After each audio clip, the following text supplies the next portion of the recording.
Hello, everyone, and welcome to the Future Space. I'm your host, Daniel Fox. Our guest today is Sita Sonty. Sita is a partner and associate director, Aerospace and Defense at the Boston Consulting Group. She's the former head of human space flight sales at SpaceX, a former senior U.S. diplomat in countries such as Libya and Syria, and a single mother to two amazing teenagers. Sita, welcome to the future of space.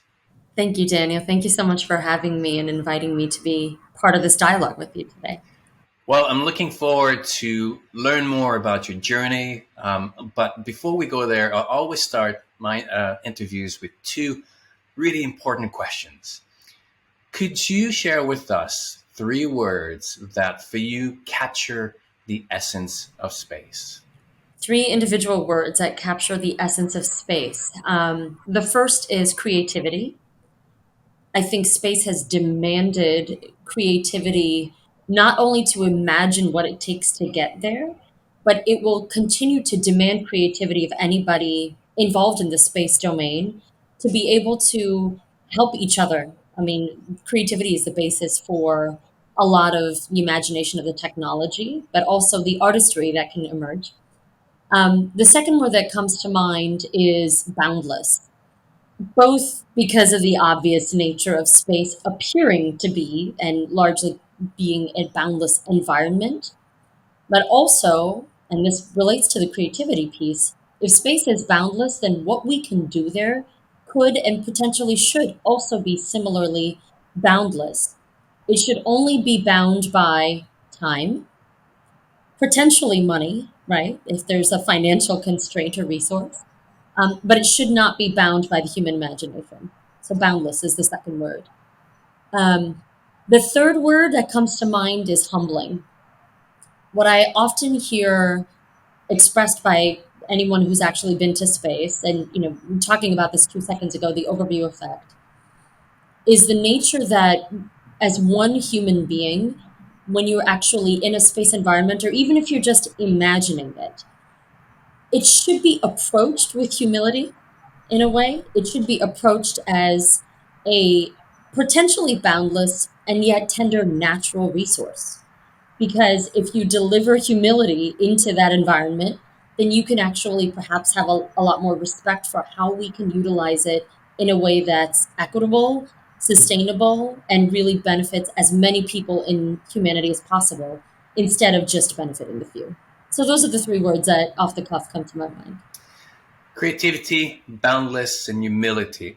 Yeah. It's I think it's a package that comes with always pushing those boundaries. Whether if we go back into the 1500s, setting out onto the sea on these long trips, yes, you've mastered the capacity to travel on the oceans, but you're still riding on the back of a giant that can do whatever it wants to do with you, and the sea is untamable. It's you cannot tame the ocean and this force of nature that is bigger than you. So while you're capable of extending and going beyond the horizon, there's a humility and understanding that these forces are not meant to be controlled, but rather kind of work with and use for your own advantage. And space is going to be the same thing.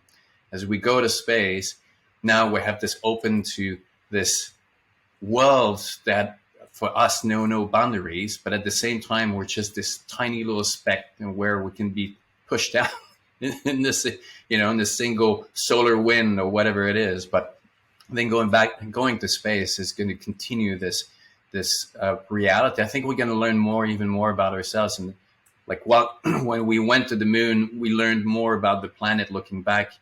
And when we're going to go up there, it's going to be more about learning about ourselves, what we can and can't do, and remember a little place in that big world, right? No, absolutely. And it's funny. I remember we would have conversations about whether or not you actually had to be a superhero to travel to space. And I'm not saying conversations with my kids, although I've had those conversations too. I mean, when I was at SpaceX, when I was at Sierra Nevada and we were working on the Dream Chaser platform, even in previous roles when I was in government, you assume that in order to go to space, the historical nature of the astronaut program has always been you would have to be, we were talking about this a second ago, sound of body and mind, aware of the risks, but there's a superhuman or almost superhuman element to being a member of the community of human spacefaring individuals. I feel like now that space is becoming more accessible, and I say becoming because I really think we've only started that journey. It hasn't actually happened yet. But now that it's becoming more accessible, it's enabling participation in space activity, right? That can be space flight itself, but there's so much other space activity than human space flight for communities of individuals who are not superhuman. Maybe they're disabled. Maybe they're artists and they're not scientists, but even space can and should be one of these boundless domains of creativity where you can be humble and potentially learn more, exactly to your point, Daniel, about ourselves and why it is that we as a species not only continue to create technology that enables exploration, but why explore at all? I think balancing this sort of human desire for exploration against, I mean, talk about humility towards natural phenomena in the context of COVID. I mean, what an interesting chapter for the space domain itself, both for companies that wanted to continue to grow, agencies, governments that continue to wanted to grow their footprint on sort of the history of spacefaring, but also for those who just day-to-day individuals who maybe were excited about the idea of space, maybe they were a member of the space economy, so-called, but then all of a sudden they were constrained by a really strong natural phenomenon. I mean, I was on way too many aircraft during the days of COVID, and I just know that was just commercial aviation. So how do we balance in a way or manage the tension between that desire for exploration, which requires very hard work, technology, creativity, etc., against the humility of the natural forces that are at play. These are the kinds of tensions that we think about, I think. When you were talking, the metaphor, the parallel that was going through my mind was, I just came back. I spent last year up in the Arctic, down south in Antarctica on board Seabourn's new expedition ship Venture, and talk about expending the human experience, the exploration to a diverse group of individuals. Yes, okay, it's not affordable to everyone, more and more. But here we were in a new exploration ship with the bells and whistles and the new technology that makes it possible for people who never thought could be reachable. I mean, we had someone who was 98 years old that was walking on a cane. We had someone on a wheelchair going, disembarking on the Zodiac in Antarctica and experiencing for the first time, and always reminding myself that these places were only accessible by the hardcore explorers who were willing to brave through the elements and die in the process. And now we can do it in a way that is fairly decent. Even the Drake Passage, now we can. I mean, it's still a force to reckon with, but the reality that technology has now allowed us to expand and open these experiences in space, yes, we talk about a lot of how the money, how it's expensive right now, but that is the curve of any single new experiences in technology, whether it was sailing, flying, and now space. I mean, you must be, as someone who's been in that world, you must be excited at looking ahead and what's coming up. Are you? I'm pretty sure you are. Oh my God, yeah. I'm like crazy excited. If anything, my kids are like, you need to calm down, mom. But you know what? There's something you said that brought up an immediate reaction for me, which is and ties to something that I often talk about.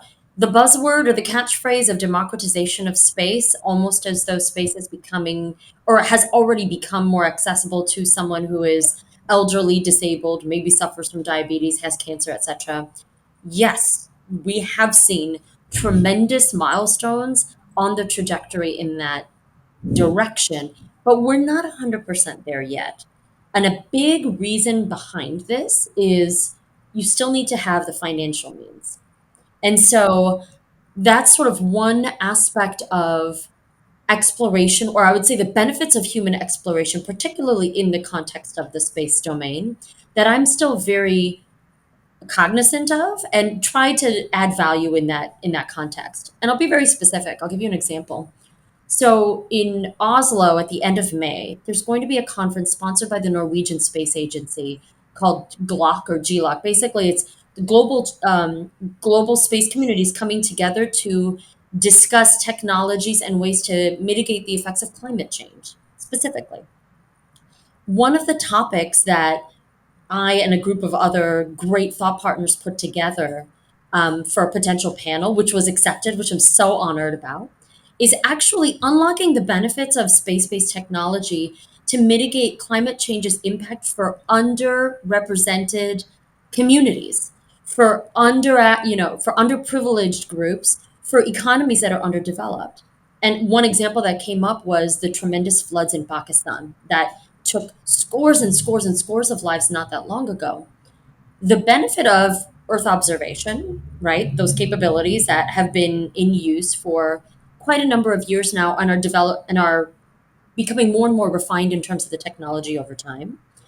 That Earth observation capability, which depends on space technology, can take pictures of the Earth on which you can add an artificial intelligence component to predict and or analyze and or simulate what if this kind of flood pattern existed in this plot of land at this snapshot of time.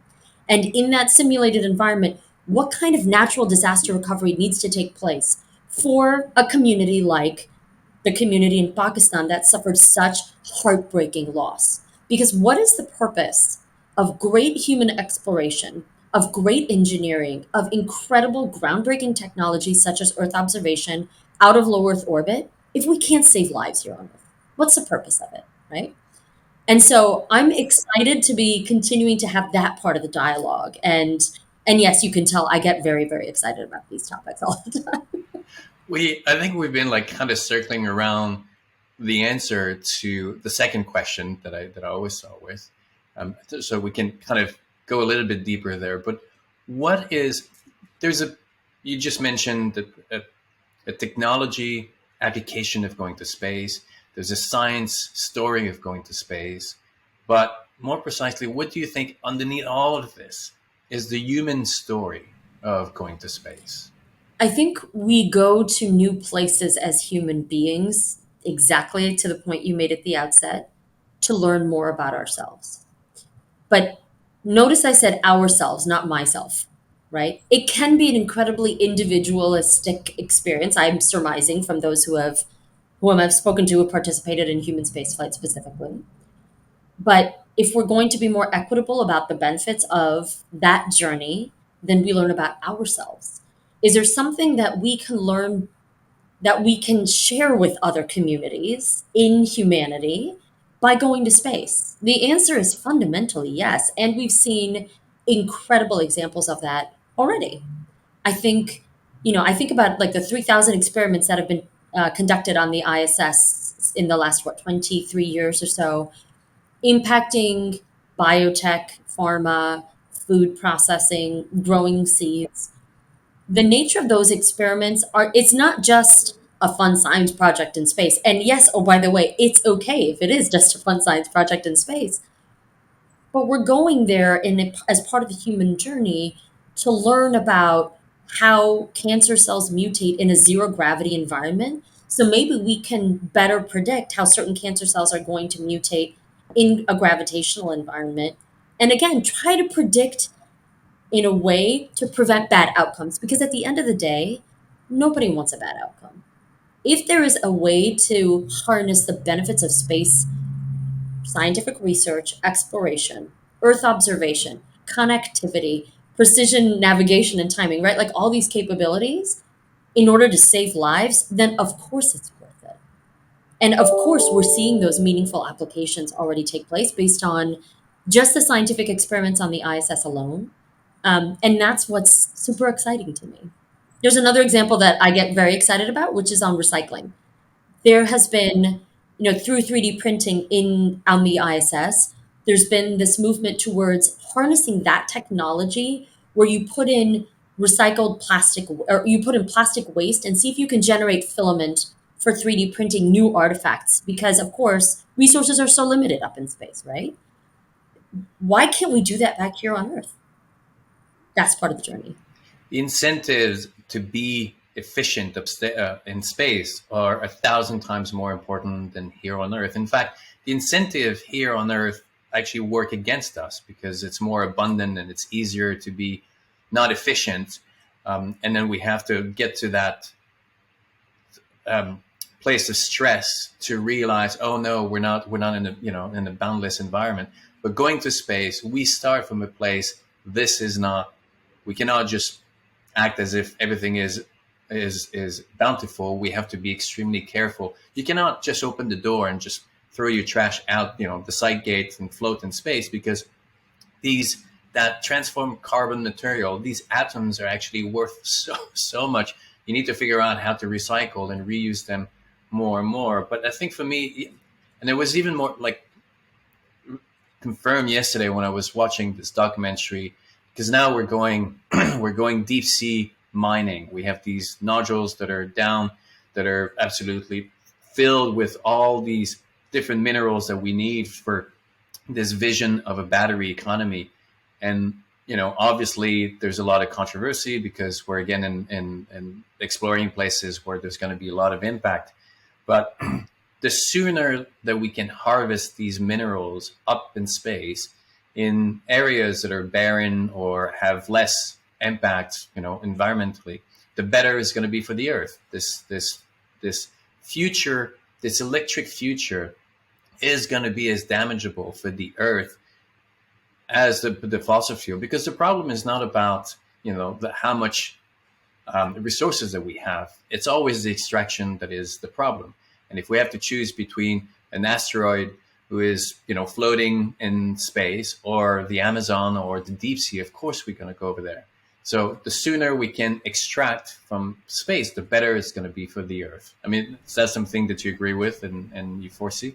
Fully agree with it, and definitely not only foresee, but you're seeing really exciting new space companies like iSpace out of Japan coming up with the technology to mine lunar regolith and turn it into something meaningful, right? It is the extraction of precious resources from every new domain that we as a race can uncover, can discover. But to do so in a way that is symbiotic with the environment, that's going to be the key. Because at the end of the day, it's exceptionally meaningful to see the kind of technological advancements that some of the greatest aerospace engineers, many of whom are incredibly young and all from all over the world, have been able to stitch together that enables this kind of lunar regolith mining as one example. There's also I think I'm really inspired by the weather data that's been collected by the Amal or Hope rover on Mars out of the United Arab Emirates. So the nature of spacefaring technology is becoming increasingly global. But what's the benefit of the collection of that data? What's the benefit of learning how to mine lunar regolith? At the end of the day, I think the benefit is identifying how we can continue to sustain our ecosystem as it grows, because clearly that ecosystem is growing into orbit, into deep space. That's in fact a stated objective for all of the world's spacefaring nations. But we want to do it in a way that is, to your point, respectful of the environment that we're in. And it would be ideal if we could do that without the incentives of stress and loss, the way that you articulated it. It would be ideal if we didn't have to wait for a major Kessler effect to actually incentivize us to stop putting up more space junk or putting up artifacts in space that result in debris and collision. Um, that would be the ideal. And so I think I'm very inspired and moved by how both civil space agencies, government engagers who are financing a lot of the development of space technology and exploration, as well as the companies who are developing the technology, are taking a much more mindful look towards what is the environmental impact of our activity. How do we mitigate the probability of collision of two artifacts in orbit? How do we mitigate the environmental impact of what it is that we're doing, or how do we at least monitor it more effectively? because we have to be able to learn from some of the advancements and understandings of what we've done to the climate here on Earth as we explore new fields. Now, I mean, we could carry on into this direction, but I want to learn a little bit about. I mean, I was reading your profile and your background, and you were in the government. You were diplomat, government world, and then you ended up at SpaceX, Sierra Nevada, SpaceX, cells of space flight, and FA now, and Boston. Was space kind of more of an accident where you found yourself kind of like thrown in, or was it kind of that North Star that kept leading you and now you are where you always wanted to be? I'm definitely, oh my gosh, I could not have dreamed that I would be where I am right now. I feel really excited and again, humbled by that. But if I'm being perfectly honest, it wasn't accidental so much as one of the benefits of being a diplomat. And I'll explain what I mean by that. When you are representing your nation, and in this case, the United States, particularly if you don't look like a lot of Americans from a global perspective, they don't look at me and think, oh, that must be a senior representative of the people of America. No, that's not the perception. Especially in hostile environments, especially in actual war zones, particularly where the objective is to actually establish trust in a landscape where you don't really know a lot, right? Think about the analogous benefits or how that could translate into space. It requires creativity, it requires imagination. It also requires, and I always come back to this, a fundamental understanding of human values and being able to harness those human values among a number of people towards a shared objective. The fact that the shared objective in the space domain happens to be some combination of space exploration, human space flight, furthering industrial growth, economic activity that benefits as many stakeholders as possible is a happy, slight coincidence, perhaps. But I think when you're representing your nation, you have to approach it with as broad and inclusive perspective as possible because you're representing, I mean, America is not a monolith. I think the events of the last decade have proven that. Neither culturally, nor politically, nor economically, nor technologically. And so when you're trying to represent such a diverse set of stakeholders to an environment and another group of individuals and establish meaningful methods of communication and figure out how interests converge and communicate that with alacrity, that has a lot of meaning in an environment where none of the rules have been set. And that's what I mean by space.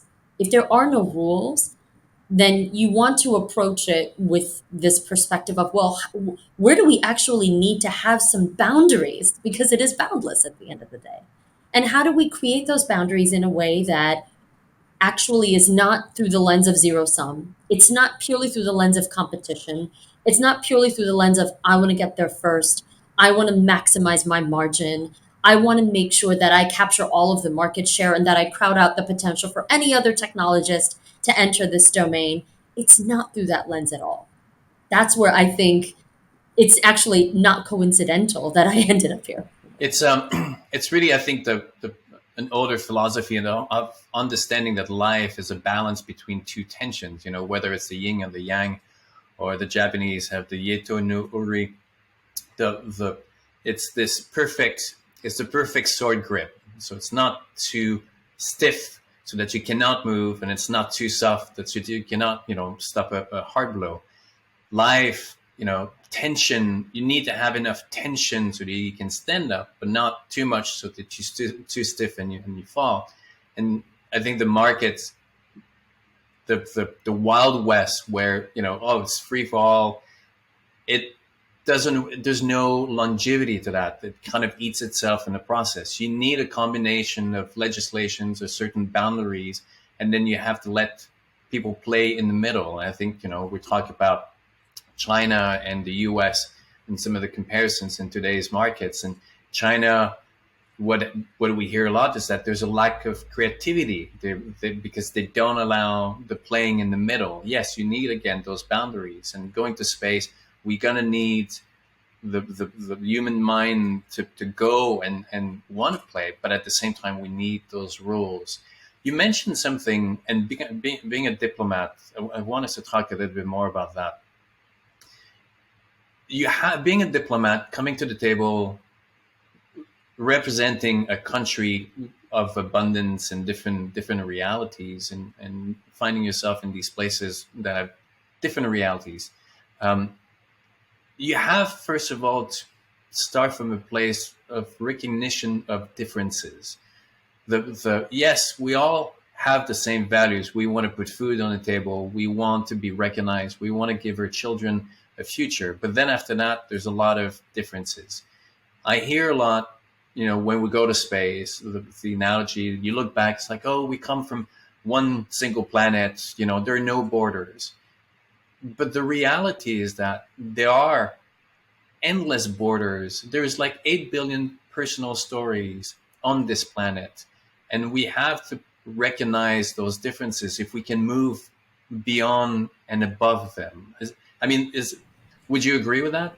Absolutely. I think that's an incredibly articulate way of conveying that in order to effectively represent diverse perspectives, you have to acknowledge that they exist, right? Yes, maybe our mission is we want to go to Mars. We know that mission is dominant in the space domain.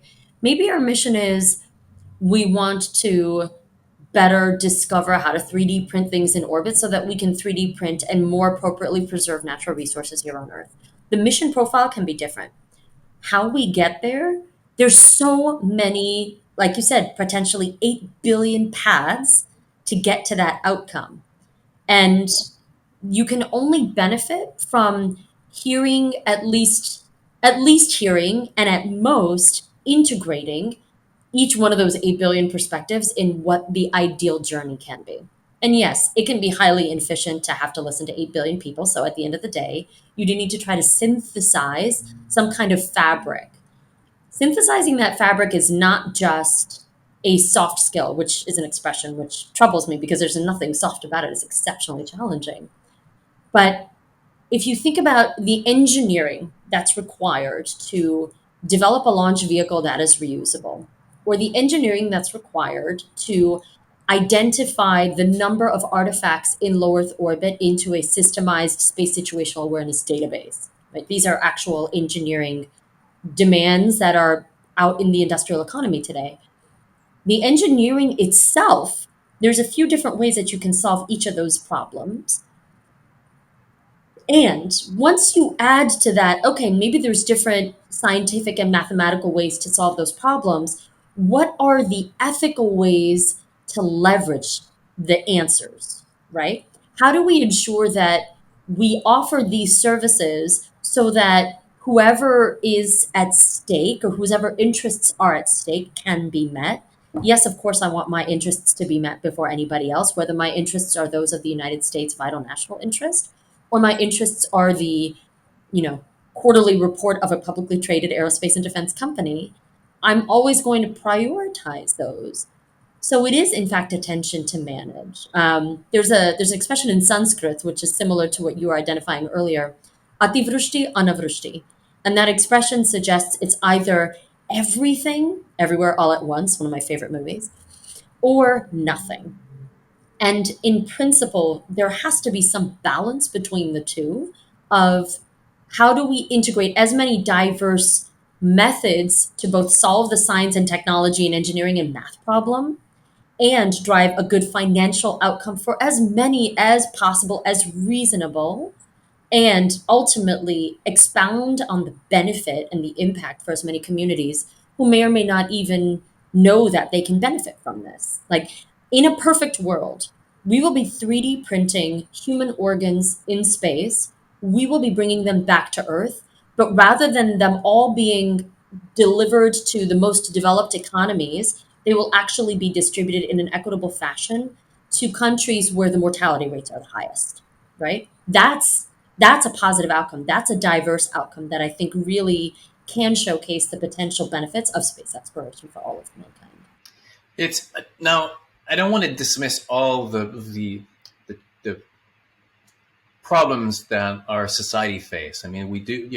We have to fix a lot of things, but I do believe that we don't give our species enough credit. I think that we've drinking the Kool-Aid of Hollywood, thinking that tragedies and disasters happen and we're powerless to it, and the human species is just the conservation and environmentalists have created this narrative that we're a cancer on the planet, we're awful, and we're if we're taken out of the equation, life would just be a paradise and so forth.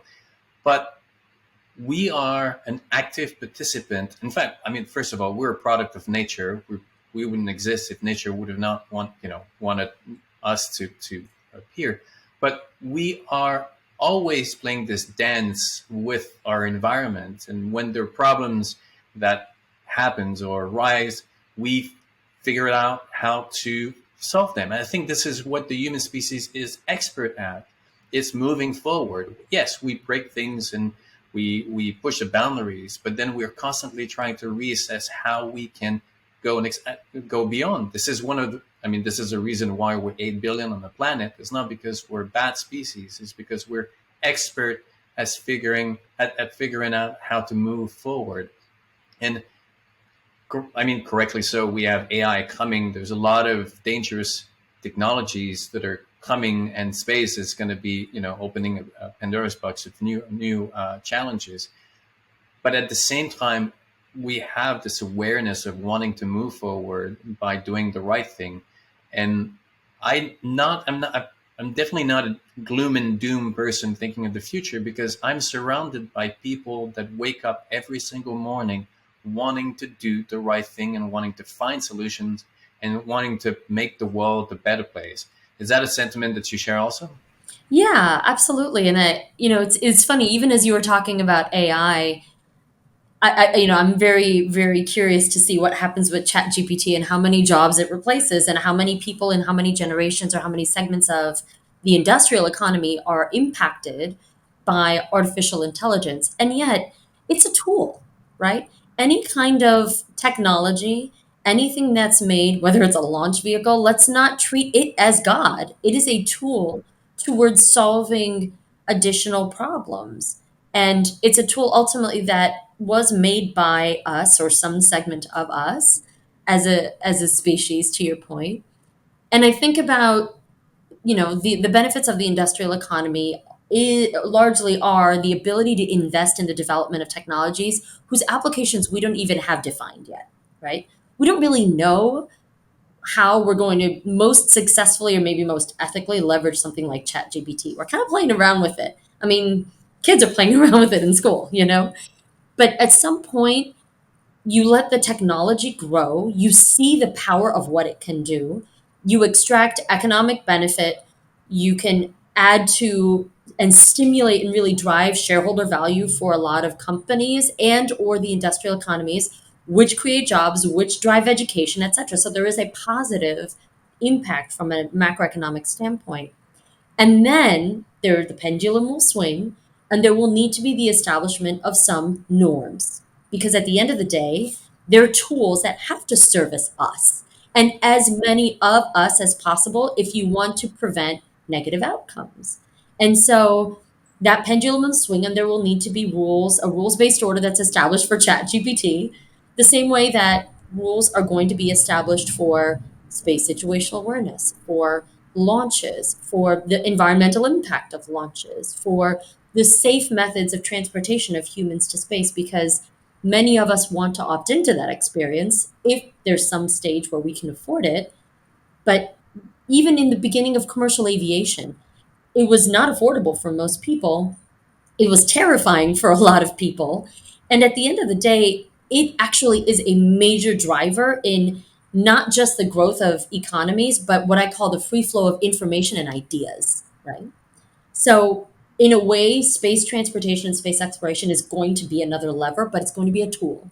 And there will need to be some norms established around it so that it becomes less expensive, it becomes more equitably available, like actually equitably available, and it's used responsibly, right?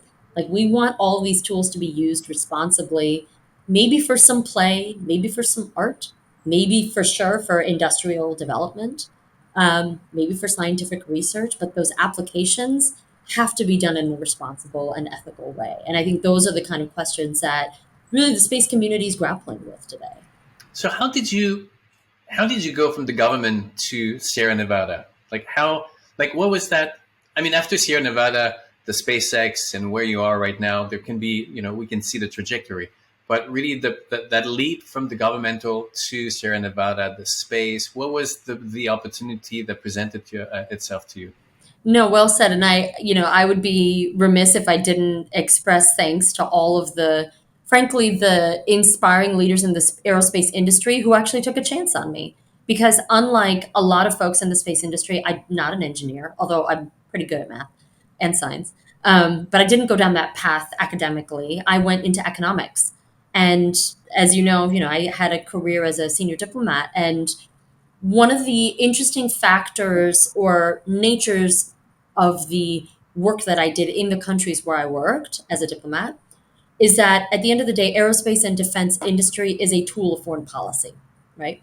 And so it was one of the many tools that I had the opportunity to learn about the United States interest in, the United States contribution thereto, and understand how the transfer of key technologies in the aerospace and defense domain can shape positive outcomes that benefit mutual interest between the United States and one of the many nations where I had the honor to serve and represent my nation. The extension from that, though, is well, okay, I can understand and I can execute and lead negotiations in bilateral defense consultations for aerospace technology, but many of these are dual use. Sometimes they have an application in a national security setting, but oftentimes they have an application in a civil or commercial setting as well, right? And that is really what bridged the gap. I had the honor of, an executive role at Raytheon, the executive role at Sierra Nevada, and the executive role at SpaceX, each one of which I would say touched on different segments of the space economy. There's the space technology for national security applications, space technology for civil, and then for commercial application, which so long as I could learn from, again, the teams of extraordinary engineers in each of these places to faithfully represent what the capability meant and identify new customer groups who could benefit from that capability as long as it was in line with the rules and the norms and the regulations that exist, which is, of course, something that I had not only inherited but shaped in my role as a government expert. That could actually drive credibility from the industrial standpoint because oftentimes in space industry you can be really excited about wanting to sell or deliver a solution, especially to a global community or a global customer that's willing to foot the bill. But guess what? There are regulatory frameworks in place for a reason. And understanding what they are, understanding how they have evolved over time for that particular piece of technology, and then seeing, well, where is there an aperture for growth? Like, how can we actually have a successful outcome with all of these factors is probably the like tiny, tiny niche where my career makes sense. There's a word that you've mentioned a lot, and I've written about that and how I think it was a strategy that backfired on the environmentalist side. Is growth is an undeniable reality of life. Everything grows. A cell grows, a tree grows. You, and the idea of stopping growth is not realistic, and not only not realistic, but it will not bring people together because it needs to grow. And moving forward, I think we have to move beyond this idea that we have to kind of go back into a point in past where everything was perfect and we have to stop growth, when in reality we need to grow, but we need to grow in a more mindful way and understanding that it's not growth at the expense of everything else, but growth where we have more values and continue. And actually, I was listening to something the other day where in fact we have to figure out how to consume more energy, but in a more mindful way, not less energy. Because if we go back less energy, there's a lot more people that are going to be affected. We have to create more, but have it more available to people and in a more, again, mindful way to the earth. I mean, it's that's something that obviously that resonates with you, right? Yeah, absolutely. People, you can galvanize people around growth. It's hard to galvanize people around stop, right? I mean, that's absolutely true. You just want to make sure that whether it's growing, you know, growing the bottom line, growing your revenue stream, growing your profit margin on top of that revenue stream, growing a segment of the industrial economy, growing a jobs program, growing a skilled workforce in a particular nation, or let's say even in a particular college town here in the United States. You if you actually talk about a growth story that requires investment, that requires resources at the end of the day, that will have an impact on the terrestrial environment and economy, space is a tremendous growth vector, right? It always has been. But what's interesting is it takes a longer time to actually, quote unquote, unlock the benefits of that growth journey, both from an economic standpoint and a technological standpoint. And this is what's really unique to space, we may even be investing in some of those technologies and we don't know what we're going to do with them, right? Like I said, I mean, people are developing technologies in the AI world and you're not really thinking about, well, how is this actually going to be applied? What's the best form of application? And then what are some of the more nefarious forms of application? So to galvanize around a growth story in the segment of the economy, space has always been a great way to do that. Um, and yet, I think one area where more people want to be part of the growth story is really tapping into the fact that even to grow the space economy, you still need people who are not engineers. You really do. You need people who can think through norms and laws and regulation and governance.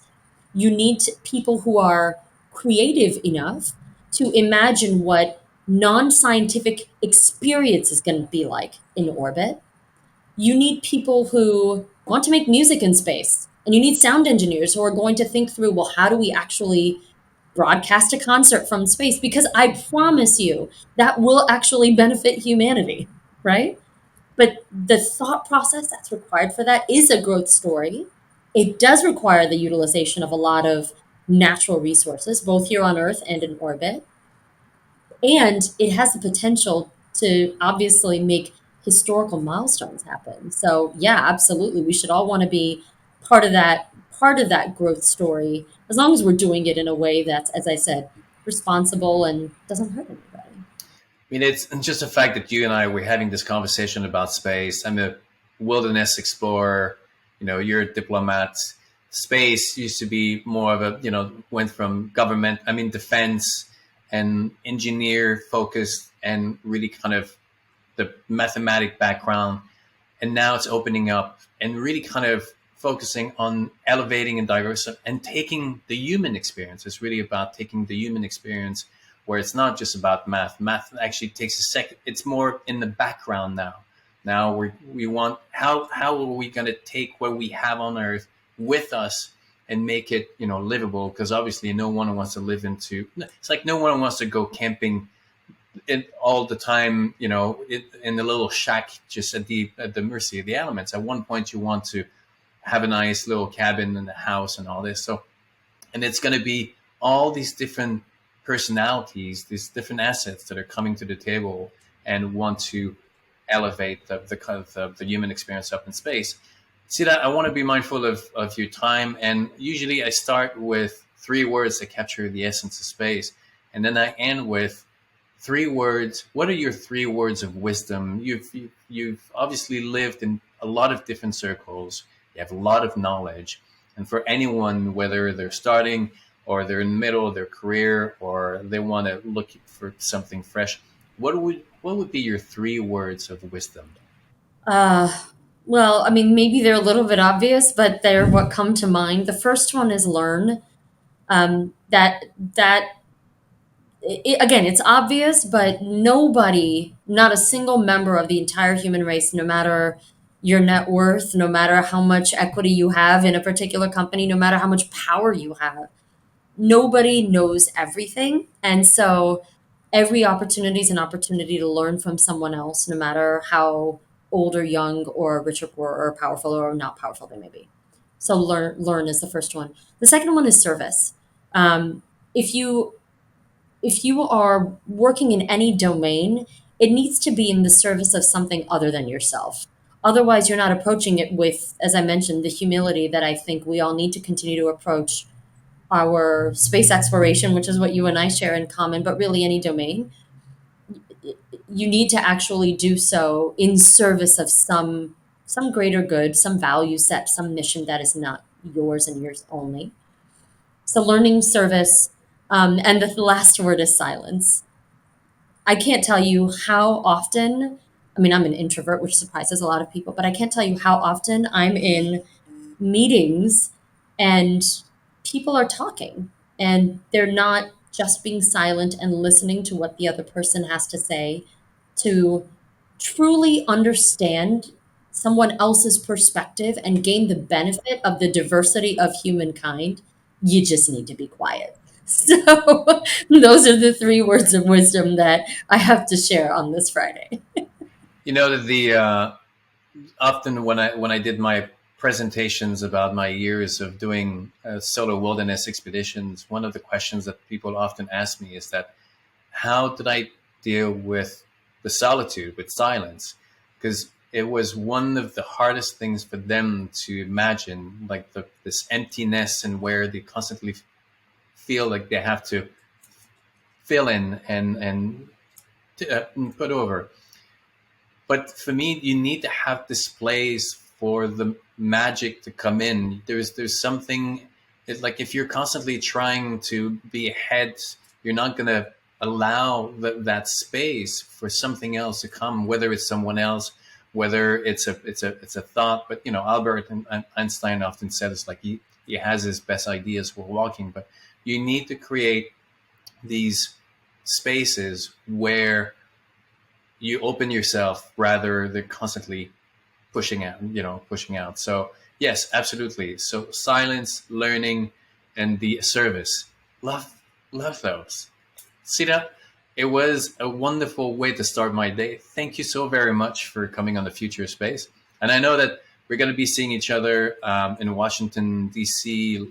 Later this year, or somewhere as we travel around the globe and continue the work that we're doing. So again, thank you so very much. Thank you, Daniel. It's been an honor to talk to you. I'm inspired by the work that you do. My kids, as you know, are inspired by the work that you do. I'm imagining you got the chills when you saw that video unearthed by National Geographic of the endurance of Shackleton's ship at the bottom of the sea. The same way that I did, it actually moved me to tears. And I imagine that's an experience that you have shaped for a lot of folks in the work that you've done historically. So thanks for your contribution in that respect. And I look forward to seeing you in person very soon. Thank you very much. Bye, Sita.